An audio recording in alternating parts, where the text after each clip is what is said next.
चंद्रमा के इस प्रभाव से 4 भाव विशेष रूप से सक्रिय रहेंगे, जिससे भावनाओं और मनोदशा में उतार चढ़ाव भी देखने को मिलेगा। बिजनेस या आर्थिक क्षेत्र से जुड़े जातकों के लिए भी शुक्र और गुरु का प्रभाव प्रगति के संकेत दे रहा है साथियों। अगर ना बन पा रहा हो जीवन में कोई काम या पाना चाहते हो हर समस्या से आराम, तो बोलते रहिए जय सिया राम, जय जय सिया राम। नमस्कार साथियों, किस्मत की रेखा में एक बार फिर से आपका बहुत बहुत स्वागत करता हूं। किस्मत की रेखा में रोज लेकर आता हूं आपके लिए जानकारी भरे हुए ज्योतिष के ऐसे वीडियोस जिन्हें सुनकर, समझकर, उपायों को अपनाकर आप अपने जीवन को सरल और सफल बना रहे होंगे, जैसा कि हमारा उद्देश्य है। साथ देने के लिए आप सभी का शुक्रिया। आज लेकर आ गया हूं आपके लिए आने वाले सप्ताह यानी कि 24 जून से लेकर 30 जून तक का जो सप्ताह है, इसमें आपके लिए आने वाला सप्ताह का राशिफल यानी कि कुंभ राशि वालों के लिए उनका राशिफल, जिसमें मैं यूज करूंगा हमेशा की तरह टैरो कार्ड्स का इंट्यूशन और ग्रहों की जो चाल इस वक्त चल रही है यानी वैदिक ज्योतिष, दोनों के ब्लेंड करके चलूंगा। दोनों ही बड़े मैजिकल सब्जेक्ट्स हैं और बहुत ही सटीक परिणाम इनके मिलते हैं। चाहता हूं कि कोई कसर ना रहे। साथियों, अगर चैनल को अब तक सब्सक्राइब नहीं किया तो जरूर कर लीजिएगा, बेल आइकन प्रेस कर दीजिएगा। चलिए शुरुआत करते हैं आज के ज्योतिषीय सत्संग की। साथियों, सबसे पहले आपको ग्रहों की स्थिति बता दूं। राहु आपके लगन भाव में बैठे हैं। आपकी चाहे जन्म राशि चंद्र राशि, सूर्य राशि या लग्न राशि, तीनों में से कोई भी अगर एक्वेरियस यानी कि कुंभ है तो ये वीडियो आपके लिए। पहले घर में राहुदेव, दूसरे घर में शनिदेव बैठे हैं, तीसरे घर में शुक्रदेव विराजमान है, चौथा खाली है, पांचवें में गुरु और सूर्य की अद्भुत युति बनी हुई है। उसके बाद बुध देव का 6th हाउस में गोचर चल रहा है। केतु और मंगल की खतरनाक भयंकर विशेष उपस्थिति इस वक्त आपके 7वें घर में चल रही है, 5th साइन में, और इसके बाद बाकी के घर खाली हैं। इस सप्ताह की शुरुआत बुध ग्रह का जो एक हलचल है, उनकी डिग्री में जो चेंजेस हैं उसके साथ हो रही है। बुध जो कि अभी तक आपको इस तरीके के रिजल्ट दे रहे थे कि आपकी सोच और समझ में एक अजीब सा तेज था, एक बदलाव सिचुएशन थी। बहुत तेजी से आपके थॉट्स प्रोसेस के चल रहे थे और इससे आप थोड़े परेशान भी रहे होंगे। अब कर्क राशि में बुध देव की उपस्थिति आपको 6ठे भाव में रहने पर आपको प्रतिस्पर्धा, शत्रु, स्वास्थ्य और ऋण से जो कि ये घर जुड़ा हुआ है 6th हाउस, वहां पर बुध का गोचर आपके लिए कई मौके लेकर आएगा। जहां एक तरफ प्रतिस्पर्धा के कामों में आपको सफलता मिलेगी, वहीं आपके शत्रु भी परास्त होंगे। जी हाँ, आपके शत्रुओं का नाश करने के लिए यह बुध का गोचर बहुत पॉजिटिव रहेगा। यदि आप किसी आर्ट में, लेखन में या संचार से जुड़े किसी क्षेत्र में हैं तो यह सप्ताह आपके लिए बहुत शुभ रहेगा। आपके विचारों की स्पष्टता और बुद्धिमत्ता से कार्य क्षेत्र में नई पहचान बनने की संभावना है। साथ ही सेहत में भी मजबूती दिखाई देगी। हालांकि थोड़ा सा गुस्सा और चिड़चिड़ापन आपको आ सकता है, जिस पर कंट्रोल रखना आपके लिए लाभकारी रहेगा। इस हफ्ते चंद्रमा का गोचर मेष से कर्क राशि तक रहेगा और इतने लंबे स्पैन में इस सप्ताह में ये जो भ्रमण करेंगे, वहां मेष राशि में चंद्रमा शुक्र के साथ लक्ष्मी योग बनाते हैं, जैसा कि आपको पता ही है। ये यहाँ शुक्र के साथ लक्ष्मी योग बन रहा है। इसके बाद जब वृषभ राशि में चंद्रमा का गोचर होगा तो स्थितियां और पॉजिटिव होती नजर आएंगी। यहाँ पे सुख भाव है, चौथे घर के कारक ग्रह भी चंद्रदेवी होते हैं, यहाँ भी पॉजिटिव रिजल्ट आएगा। और इसके बाद जब चंद्रमा की युति गुरु यानी बृहस्पति देव के साथ यहाँ पर होगी 5वें घर में तीसरी राशि में, तो इससे गुरु के साथ इनका गज केसरी राजयोग का निर्माण होगा।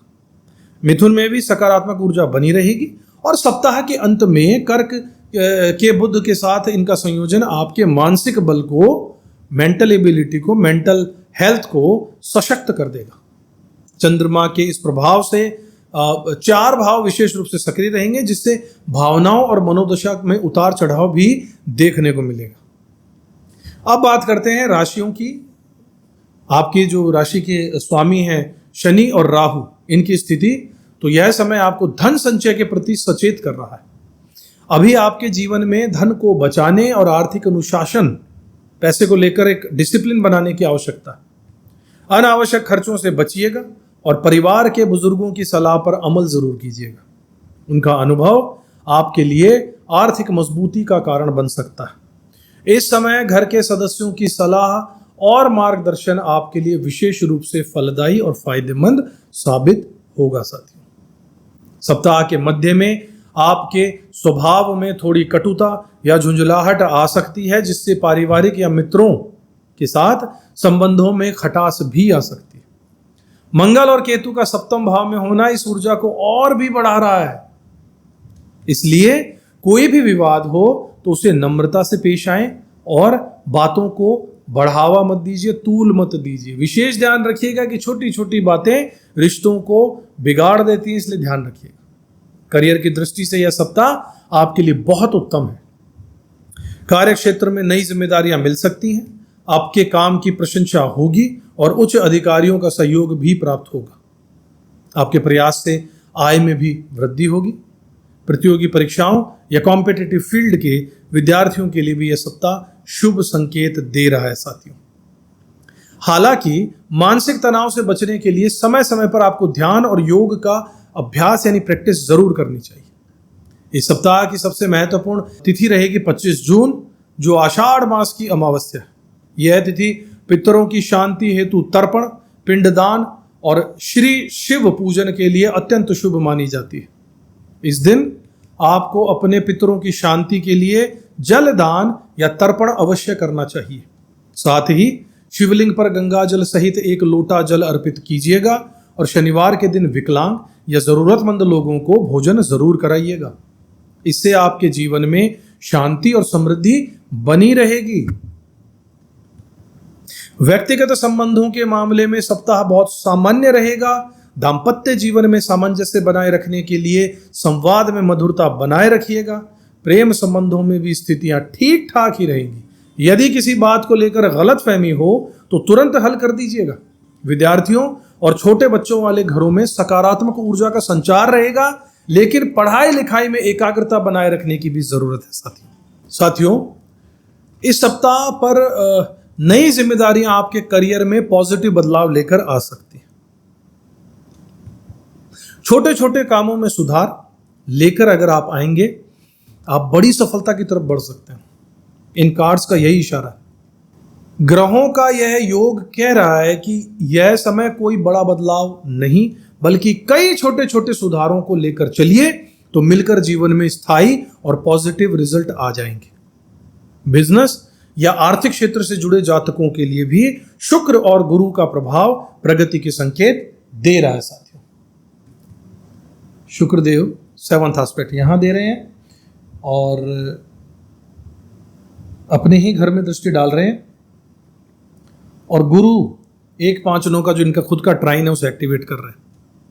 आपके कुल मिला के भाग्य के घर पर, 7 नंबर के घर पर, तुला राशि पे दोनों की दृष्टि, बहुत ही पॉजिटिव रिजल्ट आपको मिलेंगे अगर आप बिजनेस में। तो कुल मिलाकर साथियों, यह सप्ताह आपके लिए संयम, अनुशासन, संवाद की मधुरता और थोड़े बहुत उपायों के साथ सफलता, आर्थिक उन्नति और व्यक्तिगत संतुलन लेकर आ रहा है। शुभता बनाए रखिए और ग्रहों की सद्भावना आपके जीवन को नई ऊंचाइयों की ओर अवश्य लेकर जाएगी।